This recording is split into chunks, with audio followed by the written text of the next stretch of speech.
Hello bachcho, let's read this question. The question says, how many gram of ethylene glycol C2H6O2 must be added to 0.4 kg of water to produce a solution that freezes at -5 degree Celsius. बच्चों इस question में पूछा है कितना हम ethylene glycol को add करें 0.4 kg water में, जिससे जो हमारा सॉल्यूशन हो प्रिपेयर हो वो -5 डिग्री सेल्सियस पर फ्रीज हो जाए। तो फर्स्ट ऑफ ऑल बात करते हैं इस क्वेश्चन के की कॉन्सेप्ट के बारे में। किसके बारे में बच्चों? इस क्वेश्चन के की कॉन्सेप्ट के बारे में। इस क्वेश्चन का की कॉन्सेप्ट क्या होगा बच्चों? Depression in freezing point. What is the key concept? Depression in freezing point. Depression in freezing point.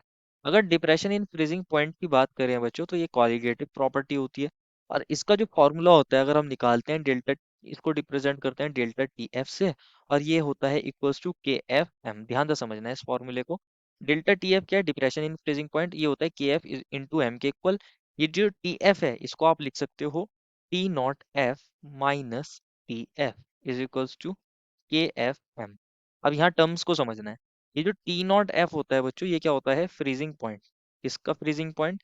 ये जो हमारे पास सॉल्वेंट है उसका फ्रीजिंग पॉइंट है। Freezing point of solvent. Solvent का फ्रीजिंग पॉइंट। अगर टी एफ की बात करें बच्चों तो ये हमारे पास क्या होता है? ये भी फ्रीजिंग पॉइंट होता है। क्या होता है बच्चों? ये फ्रीजिंग पॉइंट होता है, लेकिन सॉल्यूशन का। किसका बच्चों? सॉल्यूशन का फ्रीजिंग पॉइंट होता है। अगर के एफ की बात करें तो ये कांस्टेंट होता है। इसको मोलल मोलल डिप्रेशन कांस्टेंट भी बोलते हैं। मोलल डिप्रेशन कांस्टेंट बोला जाता है। और यहाँ जो स्मॉल एम है बेसिकली ये मोलैलिटी है सॉल्यूशन की। जो भी हमारे पास सॉल्यूशन है उसकी मोलैलिटी है ऑफ सॉल्यूशन। ऐसे लिख सकते हैं हम। तो ये फॉर्मूला होता है। इसको और मॉडिफाई भी कर सकते हो आप। किस तरीके से कर सकते हो? आप इसको लिख सकते हो बच्चों यहाँ पर T naught F minus T F. के एफ की जगह के एफ लिख दीजिए। मोलैलिटी का मतलब क्या होता है? Number of moles of solute upon weight of solvent in KG. तो नंबर ऑफ मोल्स को आप कैसे लिख सकते हो? जो भी आपके सॉल्यूट होगा या जिसकी भी चीज को आप डिजोल्व कर रहे हो, तो आप लिख सकते हो weight of solute, weight of solute upon molar weight of solute, molar weight of solute upon, यहाँ वेट ऑफ सॉल्वेंट लिखते हैं, वेट ऑफ सॉल्वेंट लिखते हैं। और ये किस में होना चाहिए? केजी में होना चाहिए। तो दिस इज द फॉर्मूला। अब हमसे पूछा है कि हम कितना कितना क्या डिसॉल्व करें बच्चों, कितना इथाइलिन ग्लाइकोल को ऐड करें। मतलब हमसे इथाइलिन ग्लाइकोल का वेट पूछा है, वेट ऑफ सॉल्यूट पूछा है। अब इथाइलिन ग्लाइकोल के बारे में पूछा है। इथाइलिन इथाइलिन ग्लाइकोल के लिए बच्चों, इथाइलिन ग्लाइकोल को बेसिकली आप जब ऐड कर रहे हो तो यही हमारा सॉल्यूट हो चुका है। यही तो हमारा सॉल्यूट है। इसका मॉलिक्यूलर फॉर्मूला में C2H6O2 गिवन है। C2H6O2 गिवन है। अब इसका मतलब हमें वेट ऑफ सॉल्यूट निकालना है। Weight of ethylene glycol question mark है। और हमें मॉलिक्यूलर मास पता होता है बेसिकली इसका सॉल्यूट का, जो है बेसिकली हमारा इथाइलिन ग्लाइकोल। मॉलिक्यूलर मास निकालना चाहोगे, एम निकालना चाहोगे, एम ऑफ सॉल्यूट। अगर इसको हम सॉल्यूट कंसिडर कर रहे हैं तो 12 × 2। हाइड्रोजन कितना है? 1 × 6, क्योंकि 6 हाइड्रोजन है। और ऑक्सीजन कितना है यहाँ पर? 2, तो 16 × 2। 12 × 2 = 24 प्लस 6 प्लस 32। 30 प्लस 32 62 ग्राम पर मोल आ गया हमारे पास मोलर मास इथाइलिन ग्लाइकोल का। इसको हम सॉल्यूट कंसिडर कर रहे हैं। अगर वेट ऑफ सॉल्वेंट की बात करें तो हमें वाटर दिया है, सॉल्वेंट, वाटर सॉल्वेंट है, और इसका जो वेट है, वेट ऑफ सॉल्वेंट की बात कर रहे हैं। ये कितना गिवन है बच्चों? हमें ऑलरेडी केजी में गिवन है, 0.4 kg। 0.4 kg ये हमें पता है। वेट हमारे पास है, मोलर वेट हमारे पास है। अब हमसे क्या पूछ रहा था बच्चों? हमें बोला था कि जो सॉल्यूशन है वो फ्रीज होता है -5 डिग्री सेल्सियस पर। -5 डिग्री सेल्सियस पर फ्रीज होता है। दैट इज हमें फ्रीजिंग पॉइंट मिला है किसका? सॉल्यूशन का। तो हम इसको टी एफ लिख रहे हैं, -5 डिग्री सेल्सियस। और अगर हम प्योर वाटर की बात करें, अगर हम हमारा जो बेसिकली सॉल्यूशन प्रिपेयर हो रहा है, इसमें जो ये सॉल्वेंट है, सॉल्वेंट कौन है? वाटर ही तो है। यहाँ पर वाटर ही तो है सॉल्वेंट। और उसका जो फ्रीजिंग पॉइंट होता है जिसको हम टी नॉट एफ बोल रहे हैं, प्योर सॉल्वेंट, वो होता है 0 डिग्री सेल्सियस। अगर सेल्सियस में बात चल रही है बच्चों तो इतना होता है। तो ये भी हमारे पास है, टी एफ है, टी नॉट एफ है हमारे पास। डब्ल्यू पता है, मास ऑफ सॉल्यूट पता है, वेट ऑफ सॉल्वेंट पता है, डब्ल्यू हमें निकालना है बेसिकली। और के एफ क्या होता है? वाटर के लिए हमारे पास ये जो हमारा मोलर डिप्रेशन कांस्टेंट होता है। अगर के एफ की बात करें तो इस के एफ वाटर के लिए होता है 1.86। अगर आप इसको केल्विन में ले रहे हो या फिर डिग्री सेल्सियस में ले रहे हो तो इतना होता है 1.86 degree Celsius K G mole inverse. ये होता है हमारे पास के एफ।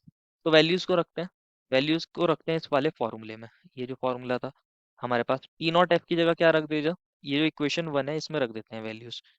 टी नॉट एफ की जगह क्या रखोगे बच्चों आप, टी नॉट एफ की जगह रखोगे आप फ्रॉम इक्वेशन फर्स्ट, ऐसे लिख दीजिए from equation first. Equation first पर चल रहे हैं, डायरेक्ट अप्लाई कर रहे हैं। टी नॉट एफ की जगह 0 डिग्री सेल्सियस, और टी एफ की जगह माइनस टी एफ करते हैं, तो माइनस माइनस 5 डिग्री सेल्सियस ऐसे लिख सकते हो। ये हमारे पास हो रहा है बच्चों। अब हमारे पास क्या है बच्चों यहाँ पर, फ्रीजिंग पॉइंट हमने सॉल्यूट का भी लिख दिया है बच्चों, यहाँ सॉल्वेंट का भी लिख दिया, हमारे पास सॉल्यूशन का भी लिख दिया है। अब हमारे पास के एफ की वैल्यू रखनी है। के एफ की जगह आप लिखिए 1.86 degree Celsius K G mole inverse, ये लिख दिया आपने। अब वेट ऑफ सॉल्यूट हमें निकालना है, तो इसकी जगह तो हम डब्ल्यू सॉल्यूट ही लिख देंगे। इसकी जगह हम डब्ल्यू सॉल्यूट ही लिख देंगे, वेट ऑफ सॉल्यूट ही लिख देंगे। मोलर मास ऑफ सॉल्यूट कितना आया था बच्चों हमारे पास पीछे, 62 ग्राम पर मोल आया था। कितना आया था बच्चों, 62 ग्राम, 62 ग्राम पर मोल आया था, ऐसे लिख दीजिए। और वेट हमारे पास यहाँ सॉल्वेंट का कितना है बच्चों, यहाँ पर 0.4 kg। कितना है बच्चों, 0.4 kg, 0.4 kg। तो यहाँ से अभी हमें वेट ऑफ सॉल्यूट निकालना है, तो इसको सॉल्व करते हैं बच्चों। ये कितना बन जाएगा हमारे पास, माइनस माइनस प्लस हो जाएगा, तो ये बच जाएगा हमारे पास 0 + 5, that is 5 degree Celsius is equals to 1.86 degree Celsius K G mole inverse, ऐसे लिख सकते हो आप, ऐसे लिख सकते हो बच्चों आप। और यहाँ हमारे पास इसको ध्यान रखना, ये केजी से हम पहले केजी कट कर देते हैं, ये यूनिट तो ये कट हो गई हमारे पास, केजी से केजी कट हो चुका है।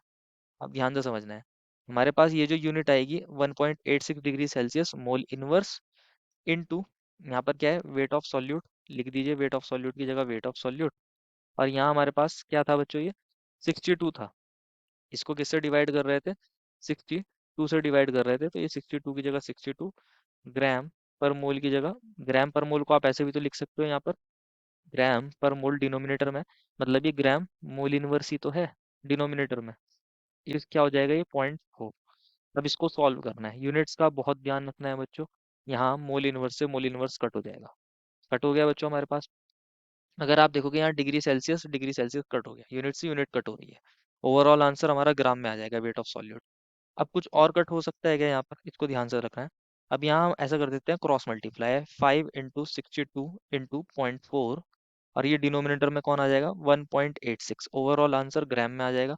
ये किसके इक्वल हो जाएगा, वेट ऑफ सॉल्यूट के इक्वल, वेट ऑफ सॉल्यूट के इक्वल। तो इसको मल्टीप्लाई करते हैं। जब आप 5 को किससे मल्टीप्लाई करते हो बच्चों यहाँ पर, जब आप 5 को मल्टीप्लाई करते हो 62 से, और 62 को मल्टीप्लाई करते हो 0.4 से, यही था न्यूमरेटर में, 5 × 62, 62 × 0.4, तो इसकी वैल्यू आती है बच्चों 124। कितनी आती है, 124। और डिवाइड किससे कर रहे हैं, 1.86 से कर रहे हैं, 1.86। ये हमारे पास क्या आएगा, वेट ऑफ सॉल्यूट। तो जब आप क्या करते हो, 124 को डिवाइड करते हो किससे बच्चों, 1.86 से, इसकी वैल्यू आती है 66.67 ग्राम। तो वेट ऑफ सॉल्यूट कितना आ जाता है हमारे पास, 66.67 ग्राम। और यही हमें निकालना था, कितना सॉल्यूट डिसॉल्व करें या कितना इथाइलिन ग्लाइकॉल डिसॉल्व करें। तो हमारे पास 66.67 ग्राम हमें इथाइलिन ग्लाइकॉल को डिसॉल्व करना पड़ेगा। This is the final answer. I hope you understood it well and best of luck.